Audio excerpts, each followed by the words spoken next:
السلام علیکم ناظرین کرام، شروع کرتی ہوں اللہ تعالیٰ کے بابرکت نام سے جو بڑا مہربان اور نہایت رحم والا ہے۔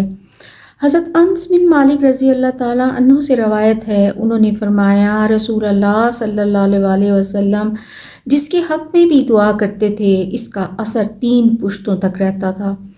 ایک دن انہوں نے عرض کی، یا رسول اللہ صلی اللہ علیہ وسلم میرے حق میں دعا کیجئے کہ اللہ تعالیٰ مجھے دنیا میں مال و عیال سے نوازے۔ صلی اللہ علیہ وسلم نے حضرت انس رضی اللہ تعالیٰ عنہ کے حق میں دعا کی، یا الہی مال اور اولاد میں انس رضی اللہ تعالیٰ عنہ کو برکت عنایت کر۔ حضرت صلی اللہ علیہ وسلم کی دعا سے اس قدر دولت مند ہوئے، ان کی تمام زندگی عیش و آرام میں گزری اور اولاد میں بھی 100 سے زیادہ افراد پیدا ہوئے۔ انہوں نے بھی تمام زندگی بڑے آرام اور عیش میں گزاری کا اثر ان کی کئی نسلوں تک قائم رہا۔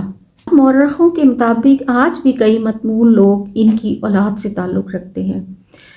ایک بار حضرت صلی اللہ علیہ وسلم نے حضرت عبد الرحمن بن عوف کے واسطے دعائے برکت کی۔ ان کے لیے روزی کا دروازہ اتنا کشادہ ہوا کہ اگر وہ پتھر اٹھاتے تو اس کے نیچے سے سونی چاندی کے سکے پاتے۔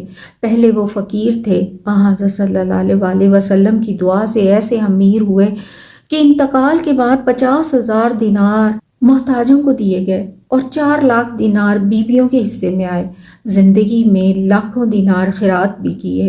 ان کی سخاوت اور کشادہ دلی پر رسول پاک صلی اللہ علیہ وسلم نے انہیں بہشت بشارت سے بھی آگاہ کیا۔ ایک دن حضرت صلی اللہ علیہ وسلم نے حضرت عمر رضی اللہ تعالیٰ عنہ کے سر مبارک پر ہاتھ پھیرا اور دعا کی۔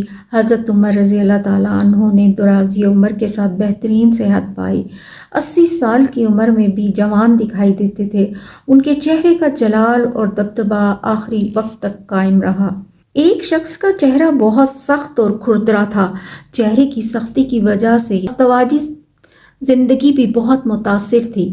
وہ آپ صلی اللہ علیہ وسلم کی خدمت اقدس میں پہنچا اور حال بیان کیا۔ آپ صلی اللہ علیہ وسلم نے اس کے چہرے پر ہاتھ پھیرا۔ وہ چہرہ اتنا لطیف اور خوبصورت ہو گیا کہ دیکھنے اور سننے والا حیران اور ششدر رہ جاتا۔ اسی طرح ایک دن حضرت محمد صلی اللہ علیہ وسلم نے حضرت زینب رضی اللہ تعالیٰ عنہ کے منہ میں تھوڑا سا پانی ڈال دیا۔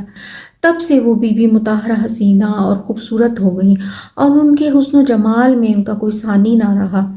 ایک دفعہ حضرت صلی اللہ علیہ وسلم نے عتبہ رضی اللہ تعالیٰ عنہ کے جسم پر جلدی بیماری کی وجہ سے چھٹکارا حاصل کرنے کے لیے ہاتھ پھیرا۔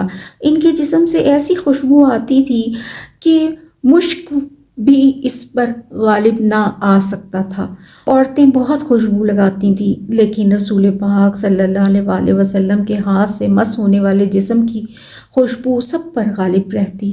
حضرت حلیمہ سعدیہ رضی اللہ تعالیٰ عنہ فرماتی ہیں کہ جب ہم آپ صلی اللہ علیہ وسلم کو لے کر آبادی میں پہنچے تو تمام آبادی خوشبو سے مہک گئی جیسے مشک کی خوشبو ہو۔